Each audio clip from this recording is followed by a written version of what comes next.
Albert Einstein ने एक बार कहा था, अंधा विश्वास सत्य का सबसे बड़ा दुश्मन है। नमस्कार, आज की इस चर्चा में आपका स्वागत है। नमस्कार। आज हम द हिंदू में हाल ही में छपे एक अहम विषय पर बात कर रहे हैं। ये विषय है न्यायिक पुनरावलोकन, यानी जजों के किसी मामले से हटने की जो प्रक्रिया है उसमें पारदर्शिता की कमी। जी। ये विषय यूपीएससी मुख्य परीक्षा और प्रीलिम्स दोनों के ही लिहाज से काफी महत्वपूर्ण है और मुझे लगता है आम नागरिक के लिए भी न्याय व्यवस्था को समझने में मदद करेगा। बिल्कुल, ये सिर्फ कोई प्रोसीजर का मुद्दा नहीं है ना? ये तो सीधे सीधे न्यायपालिका की जो विश्वसनीयता है, जनता का जो भरोसा है, उससे जुड़ा हुआ है। सही कहा। तो आज हम इसके अलग अलग पहलुओं को देखेंगे, क्या चुनौतियां हैं और हाँ, क्या सुधार हो सकते हैं, इस पर थोड़ी गहराई से बात करेंगे। चलिए तो शुरू करते हैं उस हालिया घटना से जिसका जिक्र लेख में खास तौर पर है। सुप्रीम कोर्ट के जस्टिस एमएम सुंदरेश, हाँ। वो सुरेंद्र गढ़लिंग की जमानत याचिका पर सुनवाई कर रही बेंच से अचानक हट गए। और ध्यान देने वाली बात यह है कि वो इस मामले की सुनवाई मतलब 1 साल से भी ज्यादा समय से कर रहे थे। 1 साल से? हाँ, और इसमें 13 बार स्थगन मतलब एडजॉर्नमेंट्स हो चुके थे। 13 बार? ये तो काफी चौंकाने वाला है। और शायद सबसे ज्यादा चौंकाने वाली बात तो ये है, जैसा लेख बताता है, कि उनके 26 अगस्त के आदेश में इसका कोई कारण ही नहीं दिया गया। बिल्कुल नहीं। आदेश में बस इतना लिखा है कि मामले को ऐसी बेंच के सामने रखा जाए जिसमें जस्टिस सुंदरेश सदस्य न हो, बस। हाँ, तो यही स्थिति, ये जो रिक्यूजल प्रोसेस है, इसमें पारदर्शिता की कमी के एक बड़े सिस्टेमिक मुद्दे को सामने लाती है। हाँ, यहीं से हमारी पहली अहम चर्चा शुरू होती है। न्यायिक पुनरावलोकन में ये जो कारण न बताने का चलन है, ये न्याय प्रक्रिया की निष्पक्षता पर ही एक गंभीर सवाल खड़ा कर देता है। सही। कमजोरी इसमें साफ दिखती है, जैसे जस्टिस सुंदरेश के मामले में हुआ। ये कोई अनोखी बात नहीं है। अक्सर देखा जाता है कि न्यायाधीश बिना कोई ठोस वजह बताए मामलों से हट जाते हैं। हाँ। ये एक आम परिपाटी सी बन गई है। बिल्कुल। और ये जो अस्पष्टता है, ये जो एम्बिग्विटी है, इससे न केवल तरह तरह की अटकलें लगती हैं, अफवाहें फैलती हैं। हाँ, लोग सोचने लगते हैं पता नहीं क्या हुआ होगा। वही। और ये समझना भी मुश्किल हो जाता है कि भाई ये फैसला क्यों लिया गया, खासकर तब जब मामला इतने लंबे समय से चल रहा हो, इतनी सुनवाई हो चुकी हो। सही कहा। इससे शक पैदा होता है कि कहीं कोई बाहरी दबाव तो नहीं, या कोई ऐसी वजह है जो बताई नहीं जा रही, जो कि न्याय के सिद्धांत के ही खिलाफ है। और याचिकाकर्ता का सोचिए, जैसे सुरेंद्र गढ़लिंग के मामले में 1 साल सुनवाई चली, 13 स्थगन हुए और फिर बिना कारण बताए जज हट गए। ये तो न्याय में देरी और अनिश्चितता को बढ़ाएगा ही ना। बिल्कुल बढ़ाएगा। तो सुझाव यहाँ ये है कि इस अस्पष्टता को खत्म करने के लिए और प्रक्रिया में विश्वास वापस लाने के लिए एक मानक पारदर्शी प्रक्रिया होनी चाहिए। एक स्टैंडर्ड ट्रांसपेरेंट प्रोसीजर की तुरंत जरूरत है, जिसमें कारण दर्ज किए जाएं। इसके कुछ उदाहरण हो सकते हैं? कैसे किया जा सकता है ये? हाँ, उदाहरण के तौर पर सोचें तो सुप्रीम कोर्ट खुद एक साफ गाइडलाइन जारी कर सकता है। अच्छा। जिसमें बताया जाए कि किन हालात में कारण बताना जरूरी होगा। जैसे मान लीजिए कोई मामला बहुत लंबा चल गया हो, या उसका संवैधानिक महत्व हो, या जहां हितों के टकराव कॉन्फ्लिक्ट ऑफ इंटरेस्ट की संभावना हो। ठीक है। और ये भी हो सकता है कि अगर सार्वजनिक तौर पर कारण बताना संवेदनशील लगे किसी वजह से, तो भी कम से कम कोर्ट के जो आंतरिक रिकॉर्ड्स हैं, उनमें तो गोपनीय रूप से दर्ज किया ही जाए। हाँ, ये एक अच्छा संतुलन हो सकता है। जी, इससे इंटरनल अकाउंटेबिलिटी मैकेनिज्म बनेगा और भविष्य में समीक्षा भी हो सकेगी। प्रक्रिया ऐसी हो कि ये लगे कि रिक्यूजल का फैसला मनमाना नहीं है या किसी बाहरी प्रभाव में नहीं लिया गया, खासकर उन मामलों में जहां कोर्ट का इतना समय लग चुका हो। ये सिर्फ प्रक्रिया की बात नहीं है, ये तो न्याय के प्रति कमिटमेंट दिखाने की बात है। लेकिन इसमें एक सवाल उठता है, क्या कारण बताने से न्यायाधीशों पर कोई अनुचित दबाव नहीं बढ़ेगा? हो सकता है कुछ कारण वाकई इतने संवेदनशील हों कि उन्हें सार्वजनिक करना जज की सुरक्षा के लिए या शायद मामले की निष्पक्षता के लिए ही ठीक न हो। नहीं, ये चिंता बिल्कुल जायज है और इसीलिए मैंने वो आंतरिक रिकॉर्ड वाला विकल्प भी सुझाया। देखिए, संतुलन तो साधना ही होगा। पूरी तरह से अपारदर्शिता कंप्लीट ओपेसिटी, वो भी उतनी ही खराब है जितनी शायद कुछ मामलों में पूरी ट्रांसपेरेंसी हो सकती है। हाँ, ये बात तो है।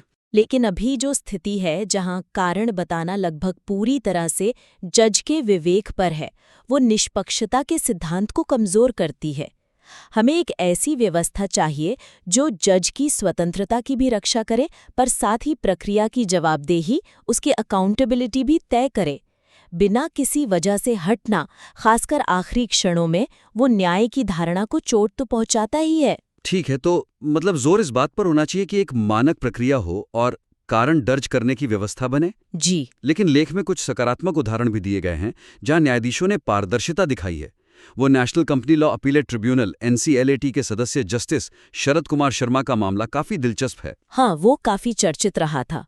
उन्होंने अपने आदेश में बाकायदा बिल्कुल साफ-साफ लिखा कि उच्च न्यायपालिका के एक सम्मानित सदस्य ने उनसे संपर्क किया और एक पार्टी विशेष के पक्ष में आदेश देने का दबाव बनाया। अच्छा। और इसी बाहरी हस्तक्षेप के कारण वो मामले से हट रहे हैं। ये सच में एक असाधारण कदम था। और ऐसा ही एक और उदाहरण मध्य प्रदेश हाईकोर्ट के जस्टिस विशाल मिश्रा का भी है। जी, उनका भी मामला आया था सामने।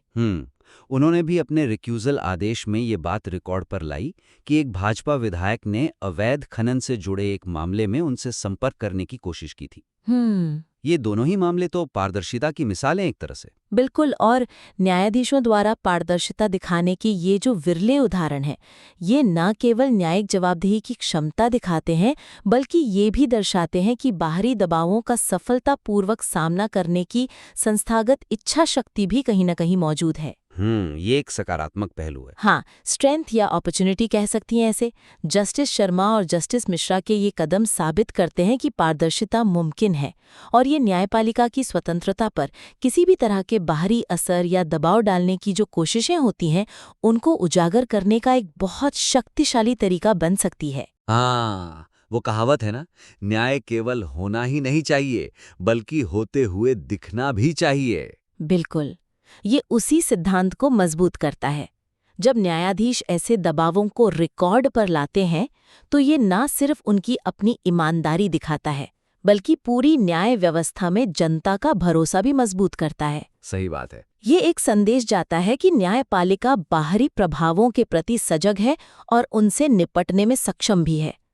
तो सुझाव यहाँ ये है कि अब चुनौती ये है कि इन अपवादों को नियम कैसे बनाया जाए। हाँ, ये अहम सवाल है। और दूसरे न्यायाधीशों को भी इसी तरह की हिम्मत वाली पारदर्शिता दिखाने के लिए कैसे प्रोत्साहित किया जाए।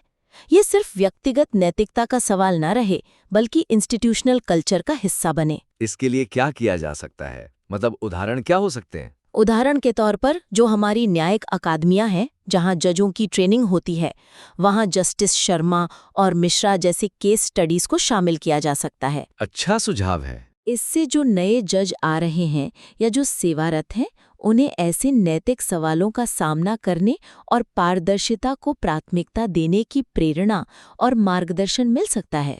और कानूनी समुदाय की भी भूमिका हो सकती है। बिल्कुल, बार काउंसिल ऑफ इंडिया है, राज्यों की बार काउंसिल है, वरिष्ठ वकील हैं, पूरा लीगल कम्युनिटी है। ये लोग इन जजों के कामों की सार्वजनिक रूप से सराहना करें, ट्रांसपेरेंसी की वकालत करें, तो एक सपोर्टिव माहौल बन सकता है। हाँ, प्रोत्साहन मिलेगा इससे। जी, और न्यायपालिका के अंदर भी जैसे चीफ जस्टिस कॉन्फ्रेंस होती हैं या दूसरे मंच हैं, वहाँ इस बात पर औपचारिक बातचीत और विचार विमर्श हो कि भाई पारदर्शिता को संस्थागत कैसे बनाया जाए। क्या इसके लिए कोई अंदरूनी प्रोटोकॉल बन सकता है? ये वाकई अच्छा है कि ऐसे उदाहरण हैं, लेकिन जैसा आपने कहा, ये विरले हैं, बहुत कम है। हाँ, यही चिंता की बात है। तो क्या ये इस बात का संकेत नहीं कि व्यवस्था में कहीं ना कहीं पारदर्शिता को लेकर एक गहरी हिचक है या शायद विरोध भी है? इसे सिर्फ व्यक्तिगत साहस पर छोड़ देना काफी तो नहीं लगता। आप बिल्कुल सही कह रही हैं। ये व्यक्तिगत साहस की बात तो है ही, लेकिन ये इशारा व्यवस्था की तरफ भी करता है। हो सकता है जजों को लगता हो कि कारण बताने से फालतू के विवाद खड़े होंगे, या उनके साथी जज उसे गलत समझेंगे, या शायद उन्हें प्रक्रियात्मक समर्थन की कमी महसूस होती हो। हाँ, ये सब मुमकिन है। इसीलिए संस्थागत सुधारों और एक साफ ढांचे की जरूरत और भी ज्यादा महसूस होती है। जब तक कोई तय प्रक्रिया और नियम नहीं होंगे, तब तक ऐसे पारदर्शी कदम अपवाद ही बने रहेंगे। और यहीं पर लेख का अगला महत्वपूर्ण बिंदु आता है कि वर्तमान में न्यायाधीशों के पुनरावलोकन के लिए कोई औपचारिक लिखित नियम या प्रक्रिया संहिता मतलब कोड ऑफ प्रोसीजर है ही नहीं। हाँ, ये एक बहुत बड़ी कमी है। ये पूरी तरह से जज के अपने विवेक पर है कि वो हटना चाहते हैं या नहीं, और अगर हटते हैं तो कारण बताना चाहते हैं या नहीं।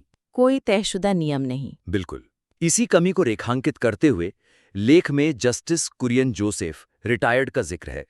उन्होंने राष्ट्रीय न्यायिक नियुक्ति आयोग यानी NJAC मामले में जो अपना असहमतिपूर्ण फैसला दिया था, हाँ, उनका डिसेंटिंग ओपिनियन था। उसमें उन्होंने साफ तौर पर न्यायिक पुनरावलोकन के लिए विशिष्ट नियम बनाने की जरूरत पर जोर दिया था। उनका तर्क था कि कारण बताना, पारदर्शिता और जवाबदेही सुनिश्चित करने के लिए एक संवैधानिक कर्तव्य है। बिल्कुल। और न्यायिक पुनरावलोकन को नियंत्रित करने वाले औपचारिक नियमों का ये जो अभाव है, ये न्याय की निष्पक्षता, उसकी कंसिस्टेंसी और पारदर्शिता के जो बुनियादी सिद्धांत हैं, उन्हें गंभीर रूप से कमजोर करता है। कमजोरी क्या है इसमें?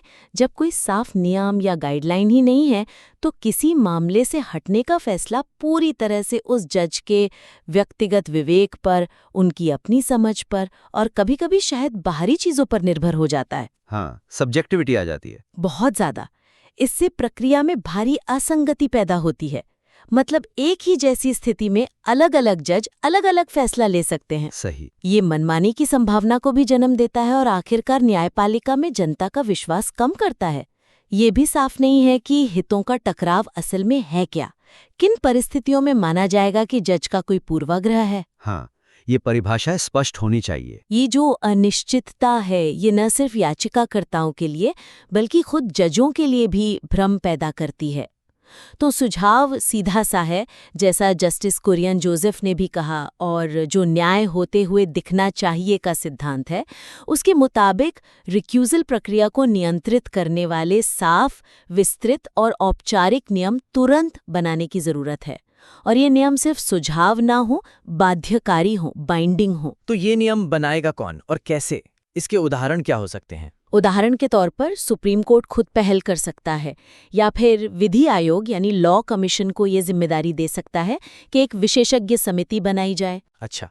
इस समिति में मौजूदा और रिटायर्ड जज हों, वरिष्ठ वकील हों, कानून के प्रोफेसर हों और शायद नागरिक समाज के प्रतिनिधि भी शामिल हो। ये समिति रिक्यूजल के ठोस आधार क्या होंगे, उनकी एक लिस्ट तैयार करे। जैसे कोई वित्तीय हित जुड़ा हो, पारिवारिक संबंध हो, मामले से पहले कोई जुड़ाव रहा हो या कोई साफ पूर्वाग्रह दिखे। एक स्पष्ट सूची। जी, समिति को ये भी तय करना चाहिए कि रिक्यूजल की मांग करने की या जज के खुद हटने की प्रक्रिया क्या हो, इसमें समय सीमा क्या हो, कारण दर्ज करने की जरूरत कैसे पूरी हो, और जैसा आपने कहा, हितों के टकराव की व्यवहारिक और साफ परिभाषाएं शामिल हों ताकि अस्पष्टता कम हो। और ये नियम बनाने की प्रक्रिया भी पारदर्शी हो तो बेहतर है। बिल्कुल, सबसे जरूरी यही है।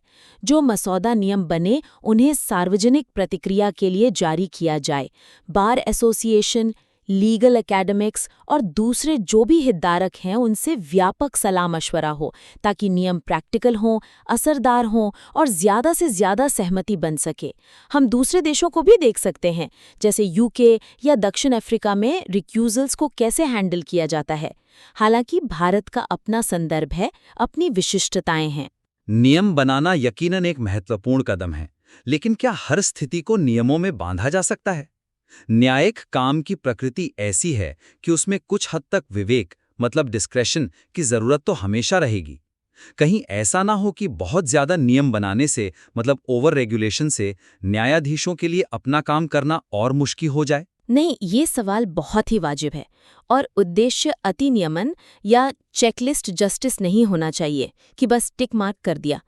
नियमों का लक्ष्य मार्गदर्शन देना है, मनमानी को कम करना है और एक बुनियादी स्तर की पारदर्शिता और कंसिस्टेंसी सुनिश्चित करना है। हाँ, एक फ्रेमवर्क देना है। बिल्कुल। यकीनन ऐसी अप्रत्याशित स्थितियां आएंगी जिनके लिए नियमों में साफ प्रावधान नहीं होगा और वहां न्यायिक विवेक महत्वपूर्ण रहेगा।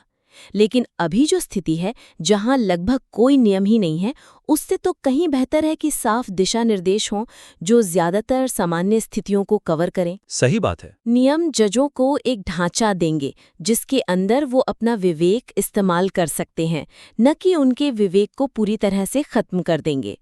संतुलन जरूरी है, पर शुरुआत नियमों से करनी होगी। ठीक है, तो संक्षेप में आज की हमारी इस चर्चा के मुख्य निष्कर्षों को एक बार दोहरा लेते हैं। जरूर। पहला, न्यायिक पुनरावलोकन की प्रक्रिया में पारदर्शिता की गंभीर कमी है, जैसा कि जस्टिस सुंदरेश के हालिया मामले से साफ है। बिना कारण बताए जजों का मामलों से हटना अटकलों और अविश्वास को जन्म देता है। जी।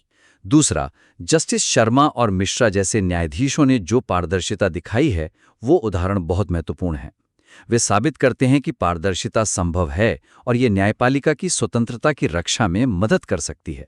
लेकिन ये अभी भी अपवाद हैं, नियम नहीं। और तीसरा, इस पूरी प्रक्रिया में निरंतरता, निष्पक्षता और जवाबदेही लाने के लिए औपचारिक, साफ और बाध्यकारी नियमों की तत्काल जरूरत है, जैसा कि जस्टिस कुरियन जोसेफ ने भी रेखांकित किया था। हाँ, ये नियम हितों के टकराव को परिभाषित करने और कारण बताने की प्रक्रिया स्थापित करने में मदद करेंगे। तो यूपीएससी उम्मीदवारों के लिए और हमारे सभी जागरूक श्रोताओं के लिए इस चर्चा से क्या प्रमुख संदेश या टेकअवेज हैं? देखिए, मुख्य व्यावहारिक सुझाव ये निकलते हैं।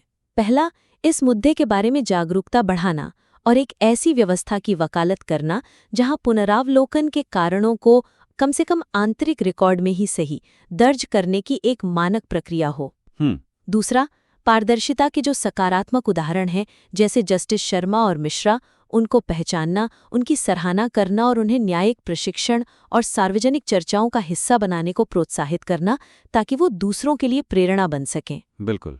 और तीसरा, जस्टिस कुरियन जोसेफ ने जो सिद्धांत सुझाए थे, पारदर्शिता, जवाबदेही और न्याय होते हुए दिखना चाहिए, उनके आधार पर पुनरावलोकन के लिए साफ नियम बनाने की मांग का समर्थन करना। हाँ, इन कदमों से बहुत फर्क पड़ सकता है। बिल्कुल। ये कदम न केवल न्यायपालिका में जनता का विश्वास बढ़ाएंगे, बल्कि हमारे जो संवैधानिक मूल्य हैं और निष्पक्ष न्याय का जो मौलिक सिद्धांत है, उसको भी मजबूत करेंगे। ये सिर्फ वकीलों या जजों का मुद्दा नहीं है, ये हर नागरिक के अधिकार से जुड़ा है। बिल्कुल सही कहा आपने। ये विषय न्यायपालिका की स्वतंत्रता और जवाबदेही के बीच संतुलन साधने की जो एक निरंतर चुनौती है, उसे बखूबी दर्शाता है। जी। अगर आपके हमारे श्रोताओं के इस विषय पर कोई और प्रश्न हैं या आप किसी अन्य समसामयिक मुद्दे पर ऐसी ही गहन चर्चा चाहते हैं, तो नीचे टिप्पणी अनुभाग में हमें जरूर बताएं। हाँ, आपके सुझावों का स्वागत रहेगा। और अगर आपको ये चर्चा उपयोगी लगी हो, तो इसे लाइक करें और भविष्य के विश्लेषणों के लिए हमारे चैनल को सब्सक्राइब करना ना भूलें। धन्यवाद। धन्यवाद।